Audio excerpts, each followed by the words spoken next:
अस्सलाम वालेकुम परदेसी भाइयों। आज का वीडियो बहुत इंपॉर्टेंट होगा क्योंकि जो लोग भी इंडिया से बिलोंग करते हैं, स्पेशली इंडिया वाले, तो उनके लिए एक बहुत ही बुरी खबर है और अच्छी भी खबर, दोनों ही है पासपोर्ट से रिलेटेड। क्योंकि गवर्नमेंट ने 2025 में एक नया रूल ही लागू कर दिया है कि अब जो है डॉक्यूमेंट्स जो चाहिए उसमें कुछ चेंजेस कर दिया गया है। वो क्या चेंजेस है आज की इस वीडियो में बताने वाला हूँ। किस तरीके से कौन कौन डॉक्यूमेंट्स आपको चाहिए वो सारी चीज़ों को एक्सप्लेन करने वाला हूँ। तो चलिए वीडियो को करते हैं स्टार्ट। पर वीडियो को स्टार्ट करने से पहले छोटी सी रिक्वेस्ट है, अगर आप मेरे चैनल पहली बार हैं तो प्लीज़ चैनल को सब्सक्राइब जरूर कर लें और वीडियो पसंद आए तो एक लाइक दे करके नोटिफिकेशन बेल आइकन कॉल पे क्लिक ज़रूर कर ले ताकि स्वदेशी और गल्फ से हर तरह की छोटी बड़ी अपडेट आप तक मिलती रहे। और अगर आप मुझे फेसबुक या इंस्टाग्राम पे देख रहे हैं तो पेज को फॉलो ज़रूर कर लें। तो चलिए वीडियो करते हैं स्टार्ट। यहाँ पे देख सकते हैं ये जो न्यूज़ है इंडियन पब्लिश किया गया है, Indian passport rule change in 2025 full list of documents required. ठीक है, तो यहाँ पे पूरी तरीके से चेंज कर दिया गया। यहाँ पे सबसे पहला जो रूल आया है कि under the review rules individual born on after October 1, 2023 will be required present birth certificate sole proof of the date of birth। यानी कि जिनका भी जन्म 1 अक्टूबर और 2023 के बाद जिनका भी हुआ है, जो बॉर्न बेबी है चाहे बच्चा है, किसी का भी पासपोर्ट अगर आप बनवाते हैं तो उसमें उसका डेट ऑफ बर्थ सर्टिफिकेट लाजिम होना चाहिए, वो भी गवर्नमेंट सर्टिफाइड यानी कि गवर्नमेंट का अप्रूव किया हुआ बर्थ सर्टिफिकेट होना चाहिए।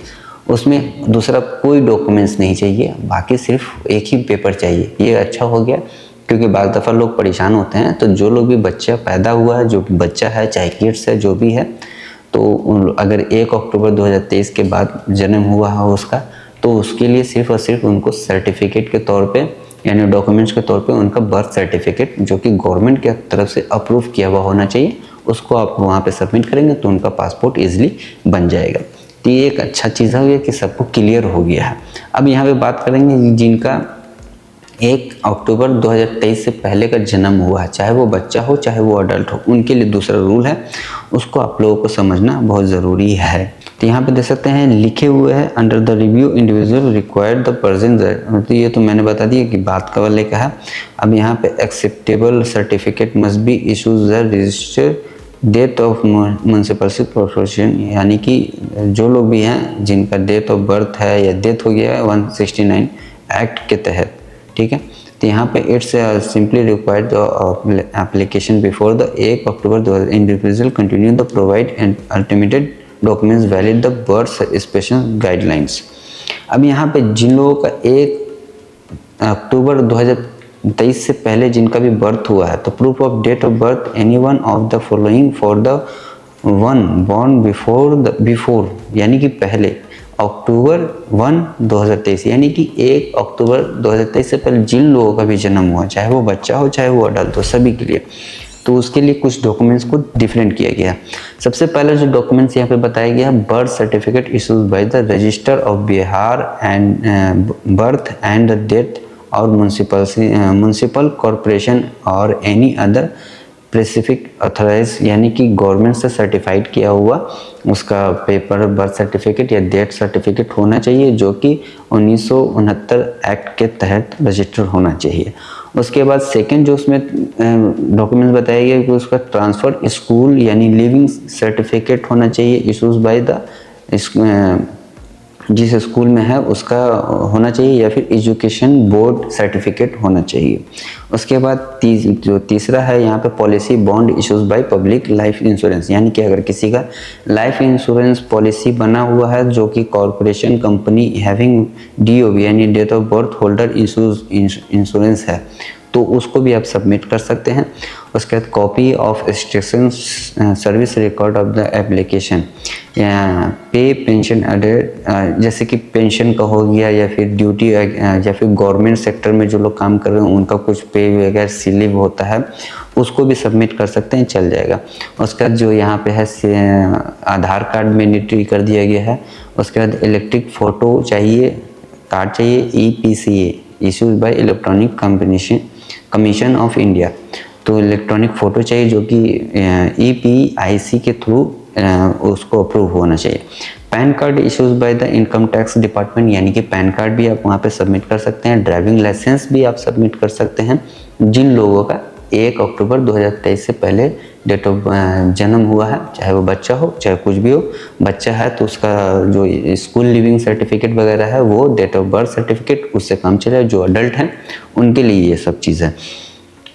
अभी यहाँ पे ये सारा चीज़ तो होगी है कि पैन कार्ड है, EPCI ड्राइविंग लाइसेंस होगी, या pay pension order will be accepted to prove that date of birth only if have the previous birth of the application.